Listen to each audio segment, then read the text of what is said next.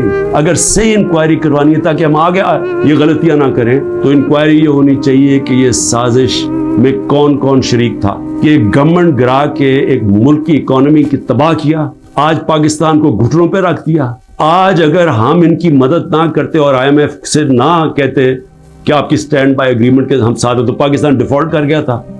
Default کرنے کا مطلب کہ آج لوگوں کا معاشی قتل ہو جانا تھا جو ہو چکا ہے. اس سے دگنی مہنگائی ہو جانی تھی, بے روزگاری یعنی سارا جو ہماری باہر سے فائنینسنگ ختم ہو جانی تھی, جو آگے آج ہی برے حالات ہیں اس سے دگنے ہو جانے تھے. ساری دنیا میں خبر دیکھا کہ مجھے ایک مجرم کی طرح پکڑ کے لے کے جا رہے ہیں, تو میرے اوپر 30 کیس ہو جاتے ہیں. جب میں 4 دن بند ہوتا ہوں اندر, جب جیل کے اندر, تو 30 کیس میرے اوپر ہو جاتا ہے کہ جی میری وجہ سے وہ جو رد عمل آیا. اور رد عمل نہیں آنا تھا کہ جب آپ ناانصافی کرتے ہیں, جو سپریم کورٹ کہتا ہے ناانصافی ہے, وہ جو بچارے نکلتے ہیں پرامن مظاہرے کرنے کے لیے جو 27 سال سے ہم نے کیے ہیں, ان کے اوپر گولیاں چلاتے ہیں. 25 لوگ ہیں جن کو انہوں نے شہید کیا ہے.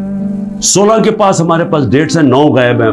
3 لوگوں کی ٹانگیں کٹتی ہیں, ایک آدمی پیرالائزڈ ہے اس وقت, کمر میں گولی لگتی. اور یہ کیا کرتے ہیں, اوپر سے انہی کے اوپر کیس بنا دیتے ہیں. ساری دنیا کے اندر جب ایک کوئی پولیس کی گولی لگی تھی نا ایک فرانس کے اندر, 4 دن سارے فرانس میں آگ لگی, 100 بلڈنگز اور گاڑیاں جلا دی لوگوں نے. تو آپ کو پوچھ نہیں رہا کہ آپ پاکستانی نہیں تھے, اور 100 لوگوں کو گولیاں اور لگتے ہیں, اور جن کو ایک کو جس کو گولی لگتی ہے ٹانگ کٹ جاتی ہے اس کو پکڑ کے جیل میں ڈال دیتے ہیں. حکومتیں چلتی ہیں اخلاقی قوت پہ, ڈنڈے مار کے جانور چلتے ہیں. ڈنڈے مار کے نہیں چلوا سکتے آپ لوگوں کو اگر آپ یہ سمجھتے ہیں کہ اس کی ظلم کی وجہ سے یہ چوروں کو تسلیم کر لے گی قوم جو 30 سال سے ملک کو لوٹ رہے ہیں, جن کے پیسے باہر پڑے ہیں, جن کی سارا یہ جیسے انہوں نے اقتدار سے پھر باہر بھاگ جانا ہے. تو اگر یہ سمجھتے ہیں کہ لوگ اس خوف کی وجہ سے ان کو تسلیم کر جائیں گے, میں صرف مجھے ترس آ رہا ہے ان لوگوں کے اوپر جن کی یہ سوچ ہے.